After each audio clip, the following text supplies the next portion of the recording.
UPSC qualify करना कोई बच्चों का खेल नहीं है, ये तो सबको पता है।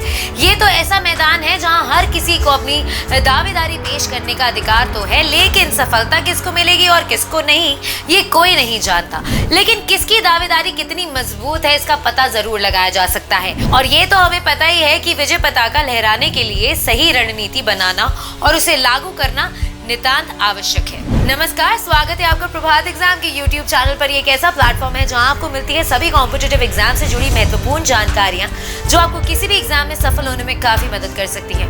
अगर आप हमारे YouTube चैनल पर पहली बार आए हैं तो हमें लाइक और सब्सक्राइब जरूर करें और हमारे लेटेस्ट वीडियोस और अपडेट सबसे पहले आप तक पहुंचे उसके लिए बेल आइकन को प्रेस करना ना भूलें। तो आइए शुरुआत करते हैं आज की वीडियो की, जो है यूपीएससी का किला फतेह करने की रणनीति। अगर हम इतिहास में झांके तो पता चलता है कि किसी भी राज्य पर कब्जा करने के लिए अक्सर राजा अपने सेना के साथ युद्ध के मैदान में पहुंचते थे, लेकिन जीत का फैसला सेना के आकार और प्रकार से नहीं बल्कि उसके नेतृत्व करने वाले सेनापति की रणनीति से तय होता था। अगर इस उदाहरण को यूपीएससी की तैयारी में रख कर देखें तो आप सेनापति हैं। यूपीएससी के 3 चरण, 3 किले हैं जिन पर आपको विजयश्री प्राप्त करनी है और यूपीएससी के अलग अलग विषय आपके सैनिक हैं जो आपको इस किले को हासिल करने में आपकी मदद करेंगे। और हर युद्ध की तरह इस युद्ध में भी सेनापति की यानी आपकी भूमिका सबसे महत्वपूर्ण है, क्योंकि ये आपके ऊपर निर्भर करता है कि आप इन 3 किलों को फतेह करने के लिए अपने सैनिकों का उपयोग किस तरह करते हैं। एक अच्छा सेनापति वो होता है जो सबसे पहले अपने विरोधी को जाने, उसकी कमजोरियों, उसके मजबूत को अच्छी तरह से समझे और अपनी ताकत और कमजोरियों का आकलन कर के आगे की स्ट्रैटेजी प्लान करे। प्रश्नों की प्रकृति को ना देखना एवं सीधे किताबों में कूदना पहली गलती है जो यूपीएससी के उम्मीदवार को करने से बचना चाहिए। यूपीएससी सिविल सेवा परीक्षा पाठ्यक्रम तथा पीसीएस परीक्षाओं के पाठ्यक्रम लगभग समान है, फिर भी तैयारी के तरीके में अंतर है। क्यों?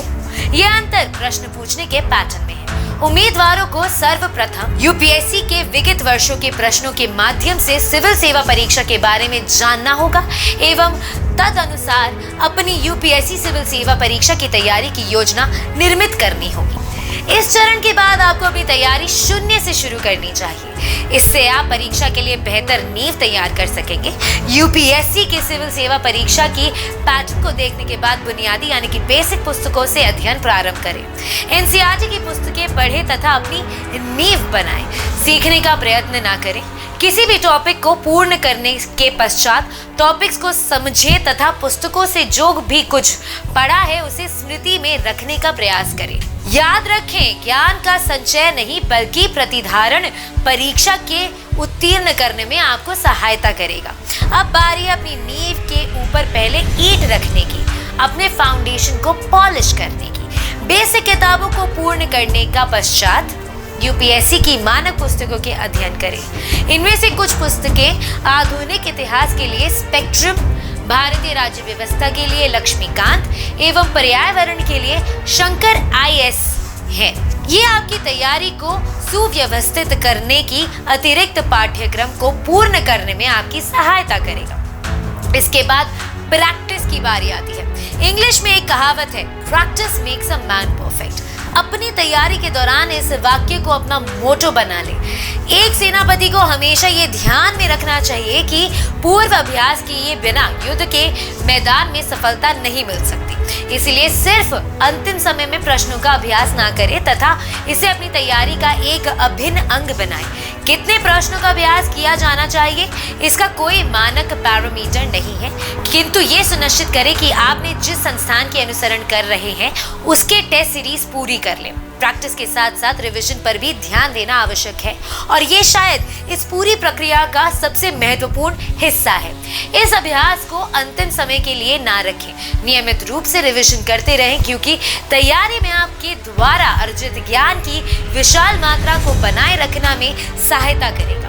इसके अतिरिक्त टेस्ट का पूर्ण अभ्यास करना ना भूलें। यदि आप सिविल सेवा परीक्षा की तैयारी कर रहे हैं तो आपको इस समय दूसरी की तुलना में अधिक ठोस और स्थिर मस्तिष्क वाले एक कर्मठ युवा का परिचय देना होगा। सच तो ये है कि अच्छे नाविक की पहचान तूफानी समुद्र में होती है, ना कि शांत समुद्र में। अगर आपको हमारा ये वीडियो पसंद आया है तो इसे अपने दोस्तों के साथ जरूर शेयर करें, और अगर आपके पास हमारे लिए कोई भी सवाल है तो उसे कमेंट सेक्शन में लिखकर हमें जरूर बताएं। जल्दी आपसे फिर मुलाकात होगी एक नए टॉपिक पर, एक नए वीडियो के साथ। देखते रहिए प्रभात एग्जाम्स। नमस्कार।